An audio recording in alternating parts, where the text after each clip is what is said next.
Bonjour les amis, j'espère que vous allez bien.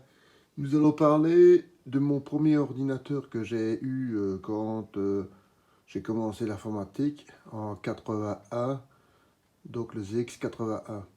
Donc c'était un ordinateur, comme vous avez pu voir les images photos, qui était très simple, c'était du basique et c'était enregistré sur des cassettes. Donc il fallait mettre tout le programme en sauvegarde sur la cassette pour pouvoir après jouer. Donc c'était quelque chose d'assez lourd à mettre en œuvre. Et malgré ça, les gens en ont acheté des paquets parce que c'était le premier ordinateur accessible pour pouvoir jouer avec. Donc c'était un ordinateur qui était fabriqué en Angleterre par Lord Sinclair, qui après a fait le Spectrum. Donc il a commencé avec le ZX80 qui a eu un petit succès. Il était des couleurs blanches. Après, il a démarré avec le ZX81 que j'ai eu en 81, plus vers 82-81, parce que le temps qu'on connaisse un peu et qu'ils soient produits pour qu'on l'achète aussi en Europe. Donc, les premiers achats de cette machine ont été faits d'abord en Angleterre avant d'être exportés pour l'Europe. Comme vous pouvez voir sur l'écran, le graphique est très simple et il n'y avait rien de spécial là-dedans. C'était comme ça qu'on jouait. Donc c'était du monochrome, pas de couleur et graphique, c'était un graphique très simple. Donc c'était pas quelque chose de très compliqué à. Donc c'était vraiment du basique.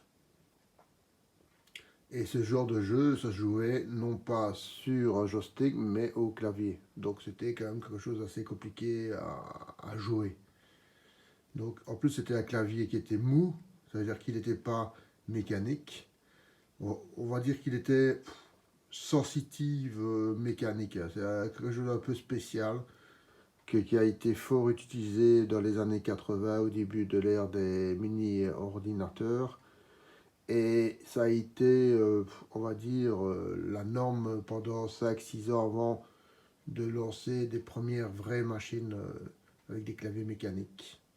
Donc c'était quand même quelque chose de très simple comme machine et qui demandait beaucoup de programmation basique. Donc on achetait des livres où il y avait des programmes dans les publicités, dans les trucs des ordinateurs, ouais, les mensuels d'ordinateurs, où il y avait 60, 100 lignes ou 200 lignes de basique qu'il fallait les faire pour pouvoir utiliser le jeu.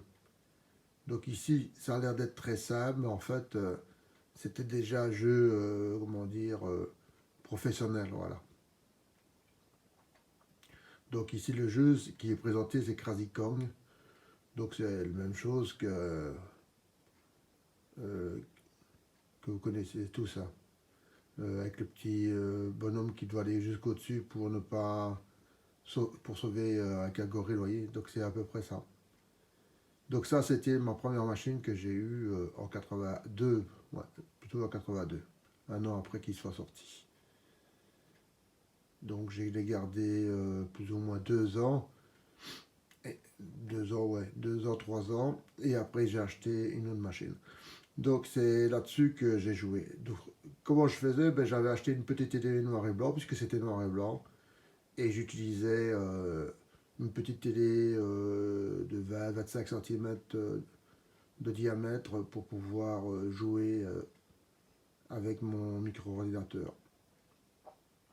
Donc le graphique n'était pas terrible, ça piquait aux yeux. Franchement, c'est parce que c'était le début, il fallait bien commencer par quelque chose. Donc c'était ça qu'on avait à notre portée, nous, les premiers joueurs. On n'avait pas de l'argent pour acheter un Apple II. Donc l'Apple II, c'était 10 fois à 15 fois plus cher qu'un Spectrum. ZX80, moi je dis Spectrum. Donc inaccessible pour la plupart des gens. Par après, l'Apple II a toujours été plus cher. Hein, donc même quand il y avait eu des versions plus modernes, les gens tournaient de plus en plus vers des autres machines parce que Apple a été beaucoup trop cher dans ses ordinateurs, même au début. Ce qui a permis à d'autres fabricants de venir avec des ordinateurs beaucoup moins chers et de pouvoir profiter du marché. Comme vous pouvez voir, c'est vraiment un jeu pour l'époque qui était sophistiqué. Vous allez dire, ouais, mais ça n'a pas l'air d'être sophistiqué, mais si, c'était sophistiqué. Donc c'est du Donkey Kong version CX81. C'est pas le graphique qui est le plus fantastique, mais voilà, c'est comme ça. Voilà, donc ça fait 40 ans que les X81 est sorti. Et je voulais fêter ça par une petite vidéo de nouvelle année. Gros bisous à tous, passez de bonnes fêtes et un gros bisou à tous.